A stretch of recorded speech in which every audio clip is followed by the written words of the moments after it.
بسم اللہ الرحمن الرحیم الحمد للہ رب العالمین والصلاة والسلام علی حبیبہ محمد وآلہ واصحابہ اجمعین اما بعد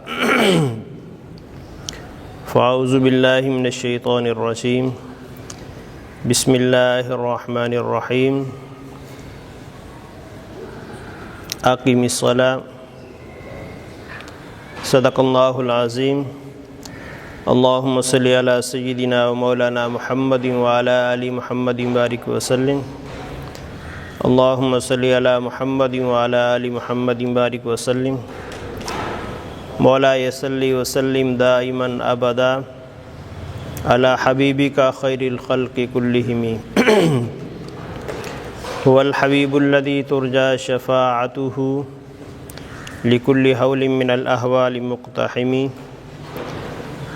مولا صلی وسلم دائما ابدا علی حبیبک خیر الخلق کلہم۔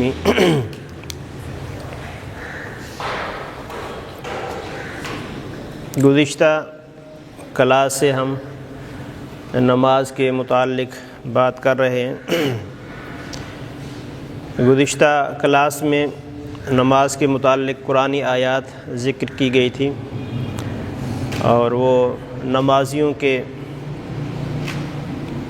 جو اقسام ہے اس کے تناظر میں کہ کچھ نمازی وہ ہیں جو حقیقی نمازی ہیں جن کو مقیمین کہا گیا قرآنی اصطلاح میں، یعنی نماز کو درست طریقے سے ادا کرنے والے۔ ایک وہ جن کو مصلین کہا گیا، یعنی جو نماز کو صحیح طریقے سے ادا نہیں کرتے۔ آج ہم چند احادیث ذکر کریں گے، اس کے بعد پھر نماز کے جو شرائط اور اراکین ہیں ان پر بات کریں گے۔ یہ احادیث کے نمبر لگے ہوئے ہیں، حدیث پڑھ کے ہم آپ کو سنائیں گے، پھر آپ کو بھیج دیں گے۔ آج کل حوالہ جو ہے نمبر کے حساب سے دیا جاتا ہے، اس وجہ سے فقط نمبر لکھیں۔ سرچنگ سسٹم ہے آج کل، تو اس میں نمبر چلتے ہیں زیادہ۔ سب سے پہلی حدیث جو ہے بخاری شریف کی ہے۔ عن ابی ہریرہ رضی اللہ عنہ سمع رسول اللہ صلی اللہ علیہ وسلم یقول ارأیتم لو ان نہرا بباب احدکم یغتسل فیہ کل یوم خمسا ما تقول ذلک یبکی من درنہ قالوا لا یبکی من درنہ شیئا قال فذلک مثل الصلاة الخمس یمحو اللہ بہ الخطایا۔ صحابہ کرام موجود تھے، حضور اکرم صلی اللہ علیہ وسلم نے ان کے سامنے سوالیہ انداز میں ایک بات کی۔ فرمایا کہ بتاؤ، اگر تم میں سے کسی کے گھر کے سامنے نہر چل رہی ہو، صاف پانی کی نہر چل رہی ہو، اور وہ اس میں دن میں 5 مرتبہ نہاتا ہو، غسل کرتا ہو، گھر کے سامنے نہر ہے اور اس میں بندہ 5 بار نہائے، کیا بتاؤ اس کے جسم پر میل باقی رہے گی؟ صحابہ نے عرض کی یا رسول اللہ نہیں، جو بندہ دن میں 5 مرتبہ نہائے گا تو اس کے جسم پر میل باقی نہیں رہے گی۔ تو آپ نے فرمایا کہ یہی مثال 5 نمازوں کی ہے کہ بندہ جب 5 نمازیں پڑھتا ہے تو اللہ رب العزت ان 5 نمازوں کی وجہ سے، ان 5 نمازوں کی برکت سے اس کو پاک کر دیتا ہے، اس کو صاف کر دیتا ہے، اس کے گناہوں کو مٹا دیتا ہے۔ جس طرح ظاہری طور پر میل ہو وہ ختم ہو جاتی ہے نہانے سے، اس طرح نماز پڑھنے سے جو اندرونی خرابیاں ہیں وہ ختم ہو جاتی ہیں اور انسان نیکی کی طرف میل ہو جاتا ہے۔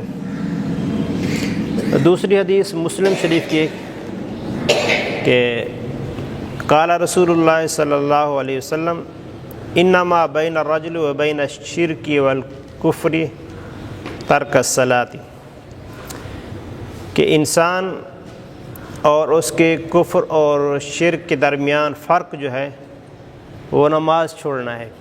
یہ بہت اہم حدیث ہے، جس طرح آیات ذکر کی تھی، اقیموا الصلاۃ ولا تکونوا من المشرکین، کہ نماز پڑھتے رہو، مشرکوں میں سے نہ ہو جاؤ، مشرکین میں سے نہ ہو جاؤ۔ تو یہاں فرمایا اسی آیات کی ہم اس کو وضاحت کہہ سکتے ہیں، تشریح کہہ سکتے ہیں۔ آپ نے فرمایا کہ بندے اور اس کے کفر یا شرک کے درمیان فرق جو ہے وہ نماز ہے، مطلب کہ جو نماز پڑھتا ہے وہ مسلم ہے، وہ مومن ہے، اور جو نماز نہیں پڑھتا اس کا عکس ہے، مشرک ہے یا کافر ہے۔ اس طرح یعنی واضح کہہ دیا، جو نماز پڑھے گا تو مومن شمار ہوگا، جو نہیں پڑھے گا تو اس سے ہٹ کر شمار ہوگا۔ یعنی یہ اس کی وضاحت تو کی ہوئی ہے یوں کہ اس سے مراد یعنی خوف دلانا ہے، نماز چھوڑنے سے بندہ صراحتاً کافر نہیں ہو جاتا لیکن گناہ گار ہوتا ہے۔ یہ ہم یعنی یوں کہتے ہیں کہ لیکن اللہ بے نیاز ہے، قیامت والے دن وہ کہے تو اس سے پھر آگے سوال کوئی نہیں کر سکتا۔ لا یسأل عما یفعل، اللہ جو کرتا ہے اس سے کوئی نہیں پوچھ سکتا، وہ سب سے پوچھے گا۔ اس دن وہ کہے کہ بھئی تم مسلمان تھے، جب مسلمان تھے تم نماز کیوں نہیں پڑھی، تو بندے کے پاس کوئی جواب نہیں ہوگا۔ اس لیے بس اسی بات کو دیکھنا چاہیے کہ اللہ کا حکم ہے نماز پڑھنے کا، تو ہمیں نماز پڑھنی چاہیے، اور کفر اور شرک کے درمیان اور اسلام کے درمیان فرق حضور اکرم صلی اللہ علیہ وسلم نے نماز کو قرار دیا۔ تیسری حدیث ابو داؤد شریف کی، قال رسول اللہ صلی اللہ علیہ وسلم مروا اولادکم بالصلاۃ وہم ابناء 7 سنین، کہ اپنے بچوں کو نماز کا کہو جب وہ 7 سال کے ہو جائیں، وَاضْرِبُوهُمْ عَلَيْهَا وَهُمْ أَبْنَاءُ 10، اور ان پر سختی کرو جب وہ 10 سال کے ہو جائیں، وَفَرِّقُوا بَيْنَهُمْ فِي الْمَضَاجِعِ، اور ان کے بستر الگ کر دو۔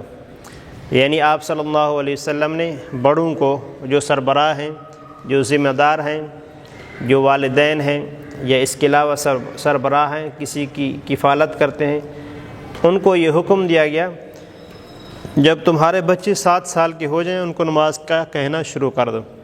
یہ نماز کا کہنے کا مطلب ہے کہ ان کو نماز سکھاؤ، یعنی 7 سال سے سکھانا شروع کر دو۔ 7 سے لے کے 10 تک یہ 3 سال جو ہیں وہ سیکھتے رہیں، اور آپ ان کو مسلسل کہتے رہو، سخت مارو نہیں، زبردستی پکڑ کے نہیں لاؤ، زبان سے کہتے رہو، ان کو ترغیب دلاتے رہو، بچے نماز پڑھا کرو، میرے ساتھ آ جاؤ۔ جو بھی طریقہ ہو، جس طریقے سے بھی آپ ان کو گائیڈ کر سکتے ہیں، اپنے بچوں کو 7 سال سے لے کے 10 سال تک، ان 3 سال کے عرصے میں ان کو کہتے رہنا ہے، مسلسل کہتے رہنا ہے۔ اور جب 10 سال کے ہو جائیں پھر آپ ان پر سختی بھی کر سکتے ہیں، پھر بھی وہ نماز نہیں پڑھ سکتے، پھر وہ آپ کو سختی سے نماز پڑھا سکتے ہیں۔ کہ جو بچے ہوتے ہیں وہ تو بچے ہوتے ہیں، ان کو سمجھ نہیں ہوتی، اس لیے ان کی تربیت کرنا ضروری ہوتا ہے۔ کہ وہ جو بچہ جو ہوتا ہے وہ انگارے کو پھول سمجھتا ہے اور روشن چیز سمجھتا ہے، اسی کی طرف وہ ہاتھ بڑھاتا ہے۔ ہر وہ چیز جو چمک رکھتی ہو، دمک رکھتی ہو، تو بچہ اس کی طرف میل ہو جاتے ہیں۔ یہ کھیل کود جو ہے، یہ دنیا جو ہے، اس کی چمک دمک ہے جس کی وجہ سے بچے اس کی طرف میل ہو جاتے ہیں، اور یہ انسانی فطرت ہے۔ لیکن ان کو اگر مسلسل سمجھاتے رہیں گے اور اللہ سے دعا بھی کرتے رہیں گے تو انشاءاللہ اللہ تعالیٰ کرم فرمائے گا، اور آپ کے بچے جو ہیں وہ نمازی ہو جائیں گے اور اچھے راستے پر چل پڑیں گے۔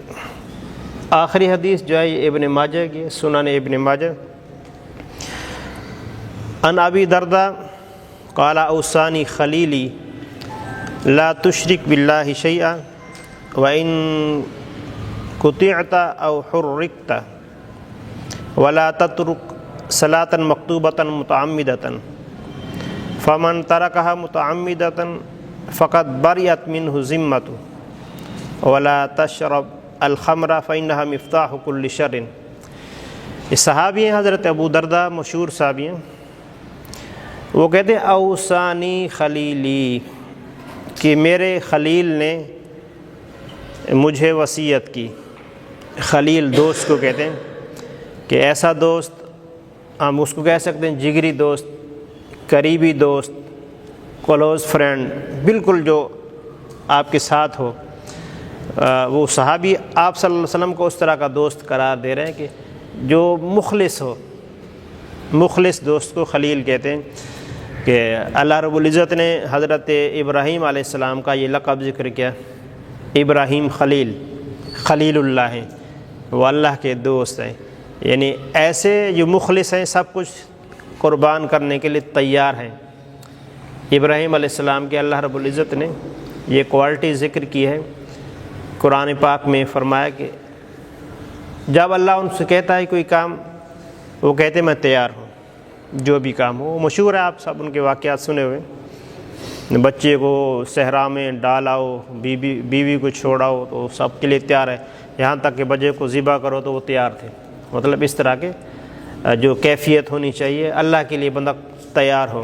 اور ہم جو ہے ملت ابراہیمی پر ہیں، حضور اکرم صلی اللہ علیہ وسلم کا اللہ نے فرمایا کہ تم لوگ ملت ابراہیمی پر ہو، تو ابراہیم خلیل ہیں۔ تو حضرت ابو درجہ فرماتے میرے خلیل نے، یعنی میرے قریبی دوست نے مجھے وصیت کی۔ وہ وصیت یعنی ان کے قریبی دوست کون ہیں، کس کو دوست قرار دے رہے ہیں؟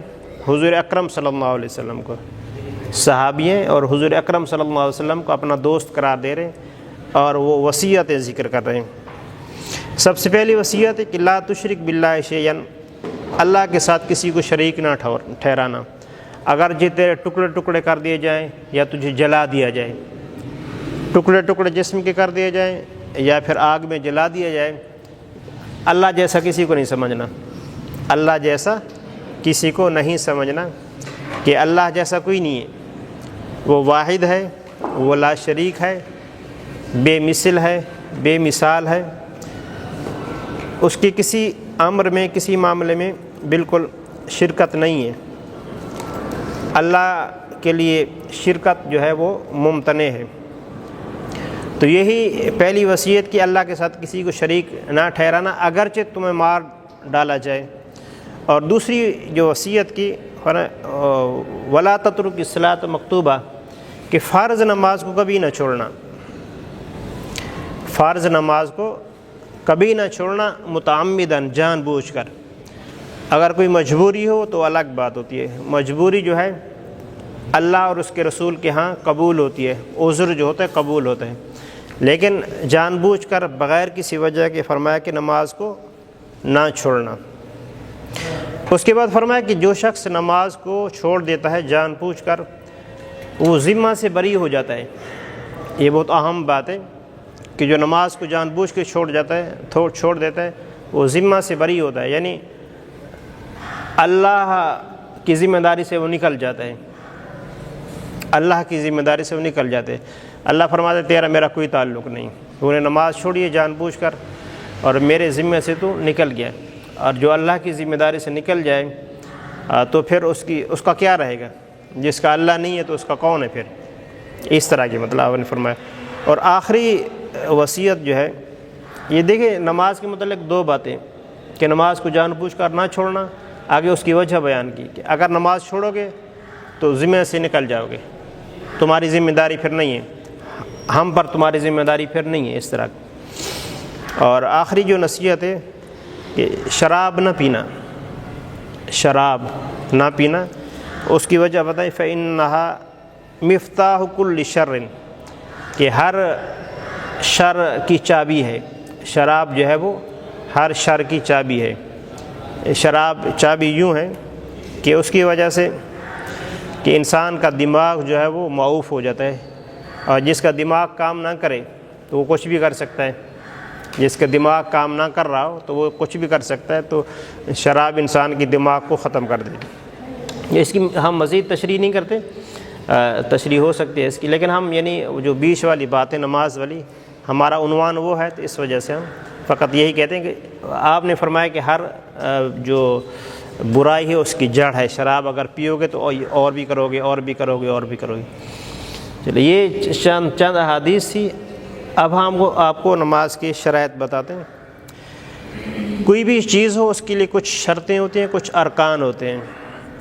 شرط بھی اور رکن بھی، شرائط جو شرط کی جمع ہے اور ارکان رکن کی جمع ہے، دونوں کسی چیز کے لیے ضروری ہوتے ہیں۔ شرط بھی ضروری ہوتا ہے اور رکن بھی ضروری۔ اس میں تھوڑا سا فرق ہے۔ شرائط وہ ہوتی ہیں جو اس چیز کا حصہ نہیں ہوتی، کسی چیز کے لیے ضروری ہوتی ہیں لیکن اس چیز کا حصہ نہیں ہوتی۔ کسی بھی چیز کی جو شرائط ہیں وہ اس کے لیے ضروری ہیں، اگر شرط نہیں ہوگی تو چیز نہیں ہوگی لیکن وہ اس کا حصہ نہیں ہوگی۔ اور جو رکن ہے کسی چیز کے لیے ضروری ہوتا ہے اور ساتھ ساتھ اس کا حصہ بھی ہوتا ہے، اس کے اندر شامل ہوتا ہے۔ ہم بات کریں کہ نماز کی شرائط کی، جس طرح نماز کی شرائط یہ ہے، طہارت ہے، ستر عورت ہے، استقبال قبلہ ہے، وقت ہے، نیت ہے، یہ سارے کے سارے جو نماز کے اندر شامل نہیں ہیں، نماز کے لیے ضروری ہے لیکن نماز کا حصہ نہیں ہے۔ دوسرا ارکان ہے، جس طرح قیام ہے، رکوع ہے، سجدہ ہے، وہ نماز کے لیے ضروری ہے اور نماز کا حصہ بھی ہے، رکن ہیں، ارکان ہیں۔ یہ جو ستون ہیں یہ اس مسجد کے ارکان ہیں، رکن ہوتے ہیں، اس کا حصہ ہوتے ہیں۔ اب ہم آج شرائط پر بات کریں گے۔ سب سے پہلی شرط جو ہے نماز کی وہ طہارت ہے، جس کو ہم مفصل بیان کر چکے ہیں اور ہم جو اس کو مختصر بیان کرتے ہیں۔ طہارت، کن چیزوں کی طہارت ضروری ہے؟ کہ بدن کی طہارت یعنی جسم پاک ہو، اور لباس کی طہارت لباس پاک ہو، اور جگہ کی طہارت جس جگہ پہ آپ نماز پڑھ رہے ہیں وہ جگہ پاک ہو۔ سب سے پہلے آپ کا جسم پاک ہو، جسم پر اگر کوئی ناپاک چیز لگی ہوئی ہے تو اس کو ہٹانا، اس کو دور کرنا ضروری ہے، ورنہ نماز نہیں ہوگی۔ اور اگر کپڑے کو کوئی چیز لگی ہوئی ہے اس کو بھی ہٹانا ضروری ہے، ورنہ نماز نہیں ہوگی۔ اور جس جگہ پہ آپ نماز پڑھ رہے ہیں وہ جگہ اگر پاک نہیں ہے تو بھی نماز نہیں ہوگی۔ یہ طہارت کے لیے 3 باتیں ضروری ہیں: جسم کا پاک ہونا، کپڑوں کا پاک ہونا اور جگہ کا پاک ہونا۔ طہارت، جسم کا پاک ہونا اور کپڑوں کا پاک ہونا اور جگہ کا پاک ہونا۔ کپڑے جو ہیں میلے ہوں تو مسئلہ نہیں ہے لیکن ناپاک ہو تو مسئلہ ہے۔ اسی طرح جسم ہے وہ بھی میلا ہو تو مسئلہ نہیں ہے لیکن ناپاک ہو تو پھر مسئلہ نماز نہیں ہوگی۔ وہ جگہ جو ہے جس جگہ پہ آپ نماز پڑھ رہے ہیں ظاہراً اس پر کوئی چیز نہ لگی ہوئی۔ یہ جو جگہ ہے، کون سی جگہ پاک ہے؟ ساری زمین پاک ہے۔ یہ امت محمدیہ کی خصوصیت ہے۔ حضور اکرم صلی اللہ علیہ وسلم کو اللہ رب العزت نے جو خصوصیات عطا فرمائی ہیں، خصوصیات مطلب وہ خاص جو آپ کے ساتھ خاص ہیں، اوروں کے لیے نہیں ہیں۔ ان خصوصیات میں ایک ہے، آپ نے فرمایا طہرت لی الارض جعلت لی الارض مسجدا و طہورا، کہ ساری زمین کو میرے لیے مسجد بنا دیا گیا ہے۔ مسجد مطلب سجدہ کرنے کی جگہ، کہ میرا امتی جہاں کہیں موجود ہو اور نماز کا ٹائم ہو جائے وہ وہاں نماز پڑھ سکتا ہے۔ جو گزشتہ انبیاء تھے ان کے لیے ایسا نہیں تھا۔ یہ نماز کا اگر ٹائم ہو جائے تو ان کو اپنی عبادت خانے میں جانا، عبادت گاہ میں جانا ضروری ہوتا تھا۔ جس طرح ہماری مسجد ہے، اگر نماز کا ٹائم ہو جائے مسجد میں جانا ضروری ہے۔ بندہ سفر کر رہا ہے، مسجد ڈھونڈے پھر نماز پڑھے گا، ورنہ نہیں ان کے لیے۔ لیکن ہمارے لیے یہ نہیں ہے کہ کوئی بندہ جنگل میں جانور چرا رہا ہے اور وہاں نماز کا ٹائم ہو گیا تو وہاں پڑھ سکتا ہے ادھر ہی۔ اگر پانی نہیں ہے تو تیمم کر کے پڑھ سکتا ہے۔ آپ سفر میں ہو، جہاں کہیں نماز کا ٹائم ہو گیا اسی جگہ کھڑے ہو کے نماز پڑھ سکتے ہیں۔ پوری زمین پاک ہے سوائے اس جگہ کی جہاں ظاہراً گندگی لگی ہوئی، ظاہر کوئی گندگی پڑی ہوئی تو وہ جگہ ناپاک ہے۔ اگر ظاہراً کوئی گندگی نہیں پڑی ہوئی تو وہ جگہ پاک ہے۔ تو پوری زمین پاک ہے، جہاں کہیں چاہے نماز پڑھ سکتے ہیں۔ لیکن گھر کے پاس مسجد ہو تو مسجد میں نماز پڑھنا جو ہے وہ افضل ہے، اولا ہے اور بہترین ہے، اور ثواب زیادہ ہوتا ہے۔ آپ صلی اللہ علیہ وسلم نے فرمایا کہ جو جماعت کے ساتھ نماز ادا کرتا ہے اس کو 27 نمازوں کا ثواب ہوتا ہے۔ پہلی شرط کون سی؟ طہارت۔ طہارت میں 3 باتیں ہیں، جسم کا پاک ہونا، کپڑے کا پاک ہونا اور جگہ کا پاک ہونا۔ اور دوسری چیز ہے ستر عورت۔ ستر کہتے ہیں چھپانا، ستر کا مطلب تو چھپانا، اور عورت کا مطلب تو جو چھپانے کی چیز ہے، یعنی جسم کے کچھ اعضاء ایسے ہیں جن کو چھپانا ضروری ہے، یا اگر چھپایا ہوا نہ ہو تو بندہ خود کو اچھا نہیں لگتا، خود کو اچھا نہیں لگتا۔ اور یہ فطرتاً اللہ نے رکھی ہوئی یہ بات کہ اگر کوئی خدا نخواستہ بغیر لباس کے گھوم رہا ہو تو اس کو خود کو بھی اچھا نہیں لگتا۔ آپ چھوٹے بچے بھی ہیں تو کوئی بھی لباس کے بغیر، کپڑے پہنے بغیر باہر گلی میں نہیں جائے گا، اس کو اچھا نہیں لگتا۔ کیوں نہیں لگ رہا ہوتا؟ کہ یہ فطرت میں یہ بات شامل ہے۔ تو ستر عورت جو ہے یہ نماز کے لیے ضروری ہے کہ جسم کو ڈھانپ کے آپ نماز پڑھیں گے۔ تو کتنا جسم کو ڈھانپنا ہے؟ تو نارمل حالت میں جو ہم کپڑے پہنتے ہیں، اچھے کپڑے پہنتے ہیں، وہی پہن کے ہیں کہ اللہ نے فرمایا خذوا زینتکم عند کل مسجد، خذوا زینتکم عند کل مسجد، کہ ہر مسجد کے وقت یہاں نماز مراد ہے، ہر نماز کے وقت اچھا لباس پہنو، خود کو سنوارو، ستھرا کر کے آؤ، اپنے آپ کو اچھا کر کے آؤ۔ نماز کے لیے بندہ جاتا ہے تو کیوں جاتا ہے؟ اللہ سے ملنے کے لیے جاتا ہے، کچھ ہم بتائیں، اللہ کی ملاقات کے لیے جاتے ہیں۔ جب بندہ کسی کو ملنے کے لیے جاتا ہے تو اس کو اچھی حالت میں جانا چاہیے، جو عام طور پر بندہ اچھا رہتا ہے ویسا اچھا بن کے نماز کے لیے جانا چاہیے، کہ ایسا نہ ہو کہ بندے نماز کے لیے جائے اور اس کے جسم سے بو آ رہی ہو۔ ایک تو فرشتوں کو بھی مسئلہ ہوتا ہے اور ساتھ میں نمازیوں کی بھی مسئلہ ہوتا ہے، اور جس بارگاہ میں جا رہا ہے اس کے ادب کے بھی یہ خلاف ہے۔ تو اس لیے اللہ نے فرمایا خذوا زینتکم، زینت اپنا کے آؤ، صاف ستھرے دھلے ہوئے کپڑے پہن کے نماز کے لیے جانا چاہیے۔ ہاں جو فرض ہے، جو چھپانا فرض ہے، اگر کسی کو کپڑے میسر نہیں ہیں، آج کل کے دور میں تو مسئلہ نہیں ہے کپڑوں کی بہتات ہے، مطلب لنڈے سے بھی کپڑے مل جاتے ہیں 200 روپے کے، 400 روپے کے۔ پرانے زمانے میں ایسا نہیں تھا، ایک چادر کسی کے پاس ہوتی، کسی کے پاس 2 چادریں ہوتی، اس کو باندھ لیتے، ایک اوپر ایک نیچے۔ بعض صحابہ تھے مطلب ایسے بھی تھے جن کی چادریں کم ہوتی، وہ نماز پڑھ کے جلدی جاتے اپنی بیویوں کو دیتے، پھر وہ اوڑھ کے نماز پڑھتی تھی۔ اس طرح کے معاملات تھے۔ اگر کپڑوں کا معاملہ ہے، کپڑے نہیں ہیں، تو جہاں تک چھپانا فرض ہے مرد کے لیے، وہ ناف سے لے کے گھٹنے تک، ناف سے لے کے گھٹنے تک یہ چھپانا ہر حالت میں فرض ہے۔ اگر یہ چھپا ہوا نہیں ہو نماز پڑھے گا تو نماز نہیں ہوگی۔ اس کے علاوہ بھی یہ ضروری ہے، یعنی رانے وغیرہ نکال کے باہر گھومنا، یہ اسلام کی اس کی اجازت نہیں ہے اسلام میں۔ اگر آپ ویسے آپ باہر گھومنا چاہتے ہیں یا جس طرح نہاتے ہیں سوئمنگ پول وغیرہ میں، تو اس کے لیے اتنا اہتمام ضروری ہے، ناف سے لے کے گھٹنے تک آپ نے کپڑا پہنا ہوا ہو، ایسا کپڑا ہو جو یہاں تک صحیح ڈھانپ لے تو صحیح ہے، ورنہ صحیح نہیں ہے۔ اور اس حالت میں آپ نماز پڑھ سکتے ہیں۔ نماز پہلی صورت ذہن میں رکھیے گا، یاد رکھیے گا، اللہ کا جو حکم ہے خذوا زینتکم، اپنے آپ کو سنوار کیا ہو، اچھا کر کیا ہو نماز کے لیے۔ لیکن جو فرض ہے یہ اگر کپڑا میسر نہیں ہے یا کسی ایسی جگہ ہے مثلا وہ کام کر رہا ہے اور کام کے دوران اگر وہ کپڑے بدلنے جائے گا اس کو دیر ہو جائے گی، بہت مسائل ہوتے ہیں، تو اتنا کپڑا پہن کے نماز پڑھ سکتا ہے۔ نماز کو نہ چھوڑیں، اس طرح کا بہانہ کر کے نماز کو نہ چھوڑیں۔ اگر کسی کے پاس لباس نہیں ہے، بالکل نہیں ہے، تو وہ الگ بات ہے، لیکن اس کے لیے نماز کے لیے حکم یہ ہے، فقہا نے جو بیان کیا ہے کہ وہ نماز پڑھے گا پھر بھی، لیکن بیٹھ کے نماز پڑھے گا، اشاروں کے ساتھ پڑھے گا۔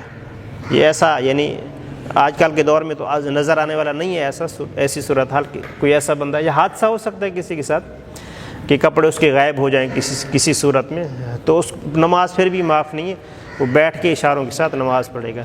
بہرحال عورتوں کے لیے جو ہے چھپانا، مرد کے لیے کتنا چھپانا فرض ہے؟ ناف سے لے کے گھٹنے تک، یہ فرض کی بات کر رہا ہوں۔ ویسے پورا جسم ڈھانپ کے ٹوپی وغیرہ پہن کے اچھی صورت میں، اچھی حالت میں اللہ کے ہاں حاضر ہونا چاہیے، مزہ آئے۔ جس طرح کسی کو ملنے بندہ جاتا ہے، شادی پہ جاتا ہے، دوست کو ملنے جاتا ہے تو اچھا بن کے جاتا ہے، تو اس بڑے کو ملنے جب بندہ جا رہا ہے تو اچھا بن کے جائے۔ مرد کے لیے یہ فرض ہے ناف سے لے کے گھٹنے تک، اور خواتین کے لیے، عورتوں کے لیے پورے جسم کو ڈھانپنا فرض ہے، پورے جسم کو بالوں سمیت ڈھانپنا فرض ہے. اگر کسی کا بازو کھلا رہ گیا تو اس کی نماز نہیں ہوگی. ہاں یہ ہاتھ ہیں، یہ چہرہ ہے، پاؤں ہیں، یہ کھلے ہوں تو مسئلہ نہیں ہے. گھر میں مطلب گھر میں جیسے خواتین نماز پڑھتی ہیں تو پورے جسم کو ڈھانپنا ضروری ہے، سوائے ان 3 چیزوں کے، ہاتھ، چہرہ اور پاؤں یہ کھلے ہیں تو یہ فرض نہیں ہے، فرض کے اندر شامل نہیں ہے، نماز ان کی ہو جائے گی. اس کے علاوہ اگر بال نکلے ہوئے ہیں تو نماز نہیں ہوگی. اور اوڑھنی وغیرہ دوپٹہ وغیرہ ایسا پہنا ہو جس سے بال نظر آ رہے ہوں تو بھی نماز نہیں ہوگی. بالوں کو چھپانا ضروری ہے. اچھا، یہ ستر عورت میں فرض جو ہے مرد کے لیے ناف سے گھٹنے تک، خاتون کے لیے پورا جسم یہ چھپانا ضروری ہے، ورنہ اس کی نماز نہیں ہوگی. اور تیسری چیز جو ہے استقبال قبلہ. استقبال مطلب استقبال منہ کرنا، قبلہ کی طرف منہ کرنا، کعبہ کی طرف منہ کرنا. اللہ نے حضور اکرم صلی اللہ علیہ وسلم کو فرمایا فولی وجہ کا شطر المسجد الحرام، کہ مسجد حرام کی طرف منہ کر لو. یہ اس کی مطلب وہ حضور اکرم صلی اللہ علیہ وسلم جب مدینہ پاک میں ہجرت کر کے آ گئے تھے تو آپ کے دل میں یہ آتا تھا کہ ہمارا وہ جب مدینہ پاک میں آ گئے تو آپ بیت المقدس میں یا بیت المقدس کی طرف منہ کر کے نماز پڑھتے تھے، فلسطین کی طرف منہ کر کے نماز پڑھا کرتے تھے. 16-17 مہینے آپ نے ایسا کیے. پھر آپ کے دل میں یہ آتا تھا کہ ہمارا جو قبلہ ہے وہ ہونا چاہیے جو ہمارے دادا کا تھا، جس کی ملت پر ہم ہیں. کون؟ ابراہیم علیہ السلام. حضور اکرم صلی اللہ علیہ وسلم کے اندر دل کے اندر یہ بات آتی تھی. اور 1-2 دفعہ آپ نے یا اس سے زیادہ دفعہ آپ نے آسمان کی طرف منہ کر کے خواہش کی.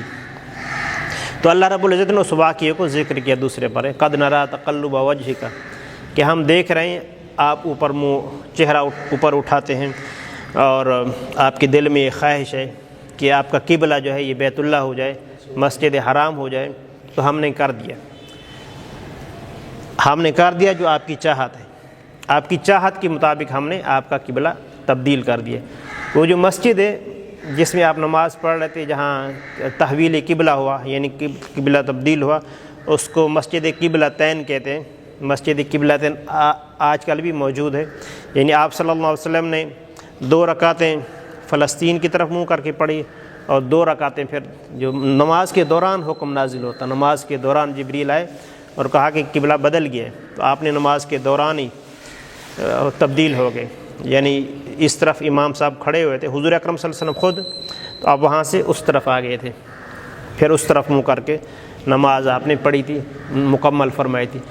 تو اس کے بعد قبلہ جو ہے مسلمانوں کا کون سا ہو گیا؟ کعبۃ اللہ، مسجد حرام. مسجد کعبہ کے ساتھ جو مسجد ہے اس کا نام مسجد حرام ہے. مسجد حرام، حرام کا مطلب ہوتا ہے محترم، عزت والا. حرام کا مطلب عزت والا ہوتا ہے، حرمت کا مطلب عزت ہوتا ہے. مسجد حرام اس کو اس لیے کہتے ہیں جس طرح محرم الحرام کہتے ہیں، مہینے کا نام ہے. تو حرام کا مطلب معزز، محترم ہوتا ہے. تو مسجد حرام ہمارا قبلہ ہے. اس دن کے بعد اب کوئی بھی نماز پڑھے گا تو کعبہ کی طرف منہ کر کے نماز پڑھے گا، مسجد حرام کی طرف منہ کر کے نماز پڑھے گا. یہ شرط ہے، نماز کی شرط ہے. اگر اس سے ہٹ کر کوئی نماز پڑھے گا تو اس کی نماز نہیں ہوگی. یہ پاکستان میں جو ہے یہ سمت بنتی ہے مسجد حرام کی، وہ مغرب کی سمت ہے. مغرب کی طرف ہم یہ مشرق مغرب کی طرف ہم منہ کر کے نماز پڑھتے ہیں. تو کیونکہ کعبۃ اللہ جو ہے، مسجد حرام جو ہے اسی سمت میں ہے. جو مدینہ والے ہیں وہ اس طرف یعنی مغرب کی طرف منہ کر کے نماز نہیں پڑھتے، وہ غالباً جنوب کی طرف منہ کر کے نماز پڑھتے ہیں. جو مدینہ ہے ان کو مکہ جنوب کی طرف پڑتا ہے، جنوب کی طرف منہ کر کے نماز پڑھتے ہیں. بندہ دنیا میں جہاں کہیں موجود ہوگا، اگر وہ قبلہ کی مشرق والی سمت ہے ہماری طرح تو مغرب کی طرف منہ کر کے نماز پڑھے گا. اگر وہ قبلہ کی مغرب کی سمت رہتا ہے تو پھر وہ مشرق کی طرف منہ کر کے نماز پڑھے گا. اسی طرح شمال جنوب میں چاروں طرف جو بندے رہتے ہیں وہ ان کا قبلہ کیا ہے، مرکز کیا ہے، کعبہ ہے، مسجد حرام ہے. اس طرف منہ کر کے نماز پڑھنا ضروری ہے۔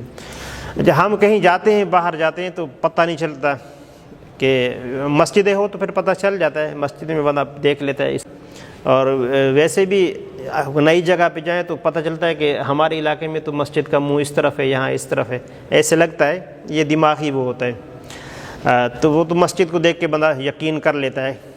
لیکن اگر ایسی جگہ موجود ہے جہاں مسجد نہیں ہے اور کوئی بتانے والا بھی نہیں ہے، اور اس نے نماز پڑھنی ہے، پھر وہ سوچے گا، سوچ بچار کرے گا، اس کو تحری کہتے ہیں، تحری کرے گا، سوچ بچار کرے گا۔ سوچ بچار کرنے کے بعد جو سمت اس کے ذہن میں متعین ہو جائے اس طرف منہ کر کے نماز پڑھ لے۔ یعنی صحرا میں جا رہا ہے، سب سے پہلی بات ہے کہ وہ معلومات کرے، اگر معلومات دینے والا کوئی موجود نہیں ہے، کوئی بندہ بتانے والا نہیں ہے، تو اس کے بعد وہ سوچ و بچار کرے گا۔ سوچ و بچار کرنے کے بعد جو سمت اس کو صحیح لگے کہ اس طرف ہوگا کعبہ، تو اس طرف منہ کر کے نماز پڑھ لے، اس کی نماز ہو جائے گی۔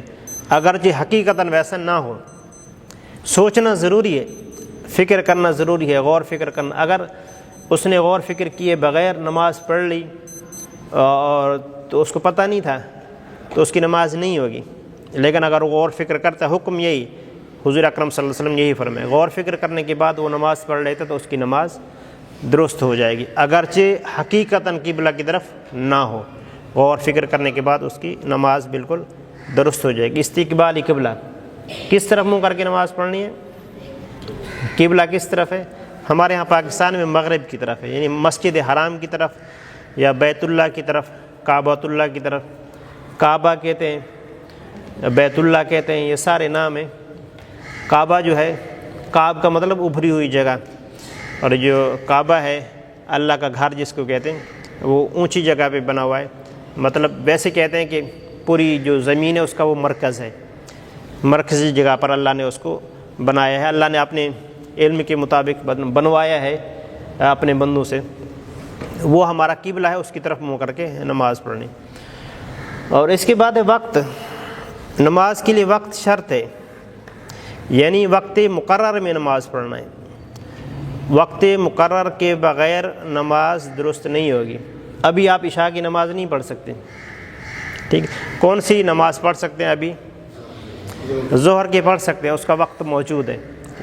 اچھا، جو وقت ہے، اللہ نے فرمایا ان الصلاۃ کانت علی المؤمنین کتابا موقوتا، کہ نماز جو ہے مسلمانوں پر، مومنین پر مقرر وقت پر فرض ہے۔ اب 5 نمازیں ہیں، 5 کا ہم آپ کو وقت بتا رہے ہیں مختصر۔ یہ فجر جو ہے اس کا وقت شروع ہوتا ہے طلوع فجر سے، طلوع فجر سے طلوع آفتاب تک۔ جب فجر کا ٹائم شروع ہوتا ہے، یعنی سحری کا ٹائم جب ختم ہو جاتا ہے تو نماز فجر کا ٹائم شروع ہو جاتے ہیں۔ اس کے بعد جب سورج نکل آتا ہے تو نماز کا ٹائم ختم ہو جاتا ہے، یعنی جو صبح صادق کہتے ہیں، صبح صادق کے ٹائم یعنی سحری کا ٹائم، روزہ جب بند کرتے ہیں تو اس وقت نماز کا ٹائم شروع ہو جاتا ہے۔ وہ نشانی ہوتی ہے جو روشنی پھوٹتی ہے مغرب کی سمت، اس روشنی کو دیکھتے ہیں تو پتہ چل جاتا ہے کہ وہ ٹائم ہو گیا ہے فجر کی نماز کا۔ آج کل ڈیجیٹل دور ہے تو ایپ وغیرہ بھی بنی ہوئے ہیں، ویسے بھی ٹائم ٹیبل بنے ہوئے ہیں جس سے پتہ چل جاتا ہے، آپ ان کو استعمال کر سکتے ہیں اور اس میں احتیاط 1-2 منٹ کی کر سکتے ہیں۔ فجر کا ٹائم کب شروع ہوتا ہے؟ طلوع فجر سے، جب فجر طلوع ہو جائے، اور کب تک رہتا ہے؟ طلوع آفتاب تک، جب تک سورج نکلنا ہے۔ اور اس کے بعد جو ہے ظہر کا ٹائم شروع ہوتا ہے سورج کے زوال کے وقت، جب سورج زائل ہو جاتے ہیں۔ ہم کہتے ہیں نا زوال کا وقت، زوال کے وقت نماز کا ٹائم شروع ہو جاتا ہے۔ زوال کا مطلب سورج کا ڈھل جانا، زوال کا مطلب ڈھل جانا ہوتا ہے۔ جب سورج ڈھل جاتا ہے تو نماز ظہر کا ٹائم شروع ہو جاتے ہیں۔ وہ جو ہم لفظ بولتے ہیں وہ ہماری اصطلاح ہے، یعنی کہ ہم زوال کا وقت ہے، اس کا مطلب یہ ہوتا ہے کہ ابھی زوال کا وقت نہیں ہوا۔ یہ وقت ہوتا ہے، سورج چلتا رہتا ہے، دوپہر میں وہ تھوڑی دیر کے لیے رک جاتا ہے۔ جب رک جاتا ہے وہ جو وقفے کا ٹائم ہے، ہم اس کو زوال کا ٹائم کہتے ہیں، وقفے کا ٹائم ہے۔ اس وقفے کا ٹائم نماز پڑھنا ممنوع ہوتا ہے، اور جب وقفہ کر کے سورج آگے جھکنا شروع ہو جاتا ہے مغرب کی طرف تو پھر ظہر کا ٹائم شروع ہو جاتا ہے، کھڑا ہو جاتا ہے بیچ میں تھوڑے ٹائم کے لیے، وہ تقریباً 20 منٹ 25 منٹ اتنا ہوتا ہے کہ سورج رک جاتا ہے۔ جب رک جاتا ہے اس ٹائم نماز ممنوع ہوتی ہے، ہم اس کو زوال کا ٹائم کہتے ہیں، ہماری اصطلاح ہے، ہم اس کو زوال کا ٹائم کہتے ہیں۔ کہنا چاہیے مسئلہ نہیں ہے، لیکن اس کا جو لغوی معنی ہے اس حساب سے نہیں ہے، یہ اصطلاحی معنی ہے۔ لغوی معنی اور اصطلاحی میں فرق ہوتا ہے۔ لغوی معنی وہ لغت میں جو موجود ہے وہی ہوتا ہے، اور اصطلاحی معنی جو لوگوں میں رائج ہوتا ہے وہ ہوتا ہے۔ آپ کوئی کہتا ہے زوال کا ٹائم، آپ کہتے ہیں زوال کا مطلب ہوتا ہے تو سورج کا ڈھل جانا، تو کیسے کہتے ہیں؟ یہ تو غلط ہے، آپ کہتے ہیں یہ اصطلاحی معنی ہے۔ تو جو لوگوں میں رائج ہو مفہوم وہی ہوتا ہے جو لغت والا ہوتا ہے۔ بعض اوقات ایسا ہوتا ہے لغت اور اصطلاح والا دونوں ایک جیسے ہوتے ہیں، لیکن بعض اوقات ایسا نہیں ہوتا۔ یہ اس کے بعد ظہر کے بعد کون سی نماز آتی ہے؟ عصر کا جو ٹائم ہے وہ شروع ہوتا ہے جو وہ کہتے ہیں سورج دو مثل ہو جائے، یعنی زوال سے جتنا دیر وہ رکا تھا اتنا سفر اور کرے، پھر اور کرے، اس کی دو مثل ہو جائیں تو پھر ٹائم شروع ہو جاتے۔ ہم بس اس کو یہ نہیں اس طرح کریں گے کہ جو ہم اس پر اعتماد کرتے ہیں، آج کل جو ٹائم ٹیبل بنے ہوئے ہیں، تو جو محققین ہیں اور جو تفصیل کے ساتھ ان چیزوں کو پڑھتے ہیں وہ اس کی تحقیق کریں گے۔ ہم اعتماد کرتے ہیں اس حوالے سے، جو ایپیں جو بنی ہوئی ہیں، دعوت اسلامی کی ایپ بھی بنی ہوئی پریئر ٹائم کی، آپ اس کو بھی استعمال کر سکتے ہیں، اس حوالے سے بھی۔ یہ عموماً تو پتہ ہوتا ہے، اذان ہو جاتی ہے، لیکن بعض اوقات بندہ باہر ہوتا ہے پتہ نہیں چلتا، لیکن آپ کو ویسے پتہ ہونا چاہیے کہ نماز کا ٹائم جو ہے وہ عصر کا ٹائم جب دو مثل ہو جائے اس وقت عصر کا ٹائم شروع ہو جاتا ہے۔ اور کب تک رہتا ہے عصر کا ٹائم؟ جب تک سورج غروب نہیں ہو جاتا، غروب کے ٹائم تک عصر کا ٹائم موجود رہتا ہے۔ اور لیکن غروب کے قریب نماز پڑھنا یہ مکروہ ہے، جب یعنی سورج کے غروب ہونے میں 20-25 منٹ رہتے ہوں تو اس وقت نماز پڑھنا مکروہ ہے، اس سے پہلے پڑھ لینی چاہیے نماز عصر کی۔ جو سورج پیلا ہو جاتا ہے، پیلا ہونے سے پہلے پڑھ لینی چاہیے، لیکن اگر کوئی اس ٹائم پڑھتا ہے اس کی نماز ادا ہو جائے گی۔ یہ عادت نہیں بنانی چاہیے کہ بندہ اپنے کام میں لگا رہے اور جب وہ سورج غروب ہونے لگے جلدی آئے اور نماز پڑھ کے چلا جائے۔ تو حضور اکرم صلی اللہ علیہ وسلم نے اس طرح منع آپ نے فرمایا کہ یہ منافق کی نماز ہے، بیٹھا رہتا ہے، انتظار کرتا رہتا ہے، اور جب سورج بالکل زائل ہونے والا ہوتا ہے، پیلا ہو جاتا ہے، وہ آتا ہے مرغے کی طرح ٹھونگے لگاتا ہے پھر چلا جاتا ہے۔ آپ نے ایسے فرمایا، مرغے کی طرح ٹھونگے لگاتا ہے، یعنی جلدی نماز پڑھتا ہے پھر بھاگ جاتا ہے۔ تو یہ منافقین کی آپ نے نشانی بتائی۔ تو نماز کو وقت پر پڑھنا چاہیے۔ ہاں اگر آپ سفر میں موجود ہیں یا کوئی بھی وجہ ہے آپ کو نماز کا ٹائم نہیں ملا، اب سورج غروب ہونے والا ہے، آپ پھر نماز کو چھوڑیں نہیں، نماز کو پڑھ لیں، تو آپ کی نماز ہو جائے گی۔ وقت کب تک ہے عصر کا؟ سورج کے غروب ہونے تک، لیکن جو آخری وقت ہے وہ مکروہ وقت ہے، اس سے پہلے نماز پڑھ لینی چاہیے۔ اور اس کے بعد عشاء کا ٹائم، عشاء کے بعد شفق، یعنی جب سورج غروب ہوتا ہے تو وہ ایک لالی ہوتی ہے، یعنی لال کلر ہو جاتا ہے اس پر غروب والی جگہ پر۔ اس کے بعد پھر سفید کلر آ جاتے ہیں، پھر وہ سفید کلر ختم ہو جاتا ہے، کالا پن شروع ہو جاتا ہے۔ جب وہ کالا پن شروع ہو جاتا ہے اس کو شفق کہتے ہیں، وہ سفیدی کو وہ ختم ہو جاتی ہے۔ اس کے بعد عشاء کا ٹائم شروع ہو جاتا ہے، اور عشاء کا ٹائم جو ہے وہ پوری رات ہوتا ہے۔ جب سحری کا ٹائم ختم ہوتا ہے تو عشاء کا ٹائم بھی ختم ہوتا ہے۔ نمازوں کے ٹائم میں وقفہ نہیں ہے سوائے فجر اور ظہر کے، اس کے علاوہ جو ہے مسلسل ہیں ٹائم، یعنی جب ظہر کا ختم ہوتا ہے عصر کا شروع ہو جاتا ہے، پھر عصر کا ختم ہوتا ہے مغرب کا شروع ہو جاتا ہے، پھر مغرب کا ختم ہوتا ہے عشاء کا شروع ہو جاتا ہے، پھر عشاء کا ختم ہوتا ہے فجر کا شروع ہو جاتا ہے۔ فجر اور ظہر کے درمیان فاصلہ ہے، اس کے علاوہ کوئی فاصلہ نہیں ہے۔ یہ خلاصہ آپ نے سن لیا نماز کے ٹائم کا۔ اس کے بعد جو ہے نیت ہے۔ نیت دل کے ارادے کو کہتے ہیں، دل کا ارادہ کرنا ضروری ہے۔ آپ عصر کی نماز پڑھنے گئے تو آپ کے دل میں یہ ہو کہ میں عصر کی نماز پڑھ رہا ہوں، ہوتا یہی ہے، آپ کو پتہ ہوتا ہے کہ عصر کی نماز ہے، اگر کوئی نیت نہیں کرے گا عصر کی نماز کی، یعنی اس کے دل میں یہ نہیں ہوگا، اس کے دل میں کہ میں ظہر کی نماز پڑھ رہا ہوں عصر کے ٹائم میں، تو اس کی نماز نہیں ہوگی۔ اور زبان سے کہنا بہتر ہے، اچھا ہے، لیکن ضروری نہیں ہے۔ اگر کوئی زبان سے نہیں نیت کرتا تو اس کی نماز ہو جائے گی۔ نیت حقیقت میں دل کے ارادے کو کہتے ہیں، اور نیت جو ہے وہ خالص ہونی چاہیے، کہ حضور اکرم صلی اللہ علیہ وسلم نے فرمایا کہ انما الاعمال بالنیات، کہ اعمال کا دار و بدار نیت پر ہے، کہ نیت آپ کی جو نماز پڑھنے کی ہو اللہ کی رضا کے لیے ہو، کہ میں اللہ کی رضا کے لیے نماز پڑھ رہا ہوں یا اللہ کی ملاقات کے لیے نماز پڑھ رہا ہوں۔ اس طرح کی نیت کریں گے تو پھر بہتر ہوگا، ثواب اچھا ہوگا۔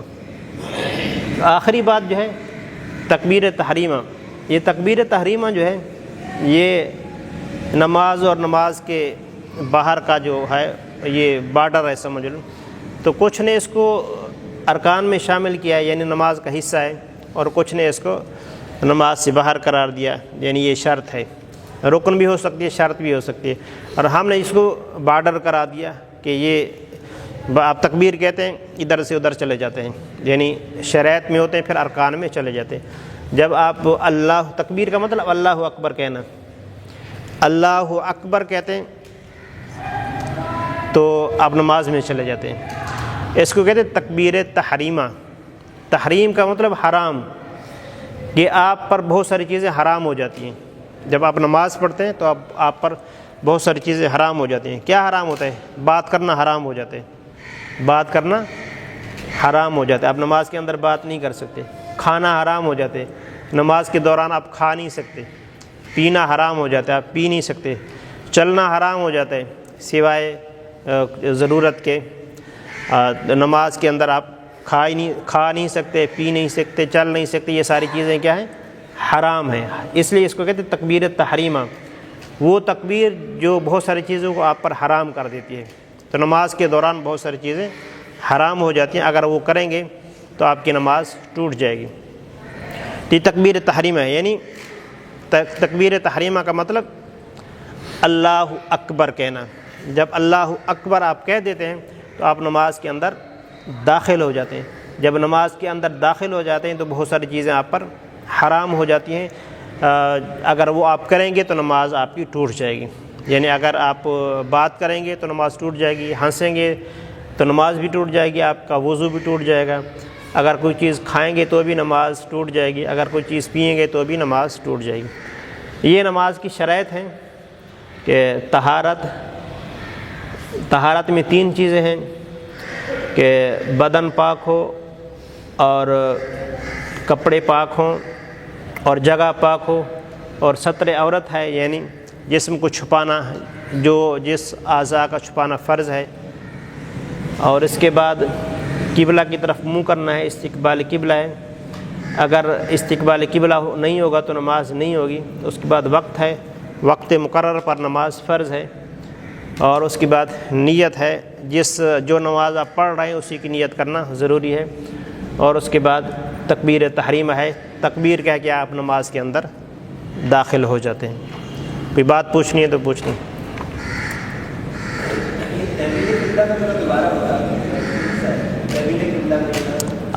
تحویل قبلہ مطلب قبلہ کا بدل جانا۔ حضور اکرم صلی اللہ علیہ وسلم جب مدینہ میں تشریف لے آئے تو آپ صلی اللہ علیہ وسلم بیت المقدس کی طرف منہ کر کے نماز پڑھا کرتے تھے، اور آپ کے دل کی یہ خواہش تھی کہ ہمارا قبلہ جو وہی ہو جائے جو ہمارے دادا کا قبلہ ہے، یعنی ابراہیم علیہ السلام کا، اور اس وجہ سے آپ کے دل میں مسلسل یہ باتیں آتی رہیں، تو اللہ رب العزت نے آپ کو یہ حکم دے دیا کہ آپ کا قبلہ وہی ہو گیا جو آپ کی چاہت ہے، ہم نے آپ کا قبلہ بدل دیا۔ تو نماز کے دوران یہ حکم نازل ہوا تو حضور اکرم صلی اللہ علیہ وسلم نے بیت المقدس سے مسجد حرام کی طرف منہ کر لیا۔ اس کے بعد مسلمانوں کے لیے قبلہ فکس ہو گیا کہ وہ کعبہ کی طرف منہ کر کے نماز پڑھیں گے۔ وہاں بھی ہے 2 قبلتیں، پہلا قبلہ بنا ہوا ہے یا پڑھتے تھے دوبارہ دوسرا۔ جی اسے مسجد قبلتین مطلب ابھی جو عمرہ کر لے حاجی جاتے ہیں تو وہ دیکھ کے آتے ہیں، زیارت کر کے آتے ہیں۔ پاکستان میں کراچی میں اس سائڈ پہ قبلہ طرح ہے کہ قبلہ پر کہتے ہیں اس طرف صحیح یہ بات ہے کہتے ہیں کہ پاؤں نہ کریں جس طرح؟ نہیں، ویسے وہ جو مسئلہ ہے آپ اس کے علاوہ کسی طرف بھی پاؤں کر سکتے ہیں، وہ مشہور بات ہے، تو وہ ضروری نہیں ہے، یعنی ہمیں جو ممنوع ہے اس طرف پاؤں کرنا ممنوع ہے، اس کے علاوہ شریعت میں ممنوع نہیں ہے۔ لیکن وہ ایسے اندازہ یہی لگاتے ہیں کہ شاید کہ ہماری یہ شمال سمت ہے نا، شمال سمت ہے تقریباً، یہاں سے پاکستان سے فلسطین جو ہے، آپ چیک کر لیں، پتہ نہیں مجھے کنفرم نہیں ہے، تقریباً یہی کہتے ہیں کہ شمال کی جانب ہے۔ ٹھیک تھوکنا ہی منع ہے، جی، قبلے تک تھوکنا ہی منع ہاں تھوکنا ہی ہونا ہے، ہے، کپڑے بھی پہننا اس طرح منع ہو ہاں نہانا یعنی غسل خانے میں جاتے ہیں تو بغیر لباس کے اس طرف منہ کرنا، پیٹ کرنا یہ ممنوع ہے۔ جبری استعمال صحابہ کی سمت تو مغرب پڑے گی نا پاکستان، ہاں مغربی، یہی مغرب، اور وہ شمال کی طرف پڑے گی، جی جی جی۔ الحمدللہ رب العالمین والصلاة والسلام علی محمد وآلہ وصحبہ اجمعین۔ ربنا ظلمنا انفسنا وإن لم تغفر لنا وترحمنا لنکونن من الخاسرین۔ یا رب العالمین، یہ تیرے بندے تیرے پیارے حبیب صلی اللہ علیہ وسلم کا دین سیکھنے کے لیے یہاں جمع ہوئے، ان کا بیٹھنا قبول و منظور فرما، ہر لمحے کے بدلے ان کو اجر نصیب فرما، ہم سب پر اپنا خصوصی رحم اور کرم فرما، تمام کی دل کی تمنائیں پوری فرما۔ یا رب العالمین، ہم سب کو آقا دو عالم صلی اللہ علیہ وسلم کی کامل محبت نصیب فرما، آپ کی اطاعت کا جذبہ نصیب فرما، عالم اسلام کی خیر فرما، تمام مومنین مومنات کا خاتمہ بالخیر فرما۔ وصلی اللہ تعالیٰ علی خیر خلقہ سیدنا و مولانا محمد و آلہ و اصحابہ اجمعین۔